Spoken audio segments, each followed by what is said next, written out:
Hello everyone, welcome back to my channel. Today I'm going to be teaching you how to make your own scrunchie. I will finally grant your wish and show you how I make them. This is a very super fun design that uses two different quite contrasting colors. Here are just some of the examples of the scrunchies that I have made and I really like. It's a really easy beginner friendly tutorial, so don't worry too much if you've just started crocheting. Scrunchies are probably one of the nicest things to start your crocheting journey with. Before we jump into the tutorial, please don't forget to subscribe to my channel and also like this video if you've enjoyed this. Without further ado, here's how to make a scrunchie. In terms of materials, you will need two different colors of yarn, and I'm working with cotton yarn in weight 2 or 4 ply. I'm using 3.5mm hook. You will obviously need a hairband, a tapestry needle to weave in any ends, also some scissors. Start by picking which of these two will be your base color. I prefer the lighter color to always be the base, so that's what I'm going to go for, but you can always switch it around. Start by making a slip knot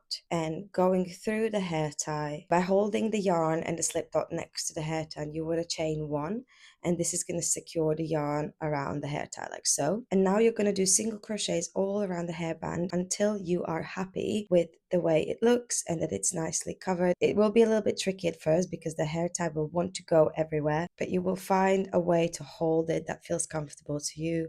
This is how I do it. I just kind of move it across and just do as many single crochets as you want to cover the whole of the hair tie. Now that you have your hair tie covered in single crochets, we will want to slip stitch in that first single crochet, and that's your first round done. Second round will consist of treble crochets, so we're going to start with chaining 4 for a first treble, and you want to be doing 5 treble crochets in each of those single crochets. This first one counts as 1, 2, 3, 4, 5. That's first cluster of 5. Now we're going to move into the next single crochet here and do another 5. 1, 2, 3, 4, 5. Once you start doing your 5 treble crochet clusters, they will take up quite a lot of space, so your next stitch might be squeezed together like this and you won't be able to see it. My recommendation is always to push the last cluster back so you see exactly in which stitch you need to work. So there's one there. It's not a big deal if you miss them, because the scrunchie will be quite full anyway and they are squeezed together already anyway, but I really like a nice full scrunchie, so I want to make sure that I don't miss any of those single crochets at all. And that's all you're going to be doing for the rest of the single crochets here. Quick check-in, I'm nearly halfway done and you can see the lovely ruffles that are forming already. So let's finish the rest of the scrunchie. 5.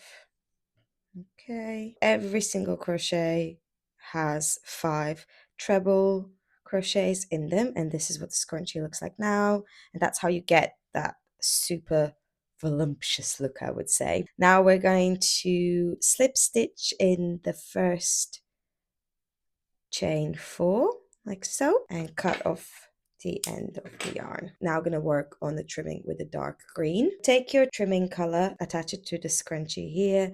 The way I like to do it is I just like to pull it through that last stitch and do a chain 1. Pull that light green really tightly. To create the trimming, we were going to be using half double crochet stitch, so chain 1 more, and that's going to be your initial half double crochet, and go into that first chain there, half double crochet. So you're going to make 1 half double crochet in every single treble that you made in the previous round. I like to also weave in my ends as I go. So yarn over, through the stitch, ends are weaved in there, and pull through, yarn over, through the stitch, pull through. Fairly simple.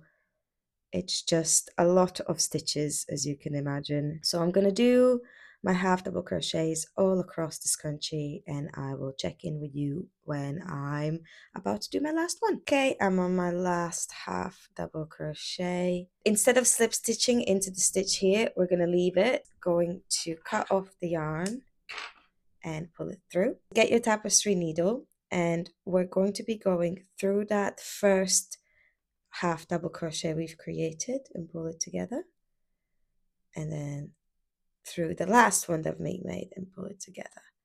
It creates a very nice and straight seam there. I like to do it a couple more times like so, and then just weave in the end like you normally would. I don't really have a technique for weaving in ends. I kind of just go with what feels secure.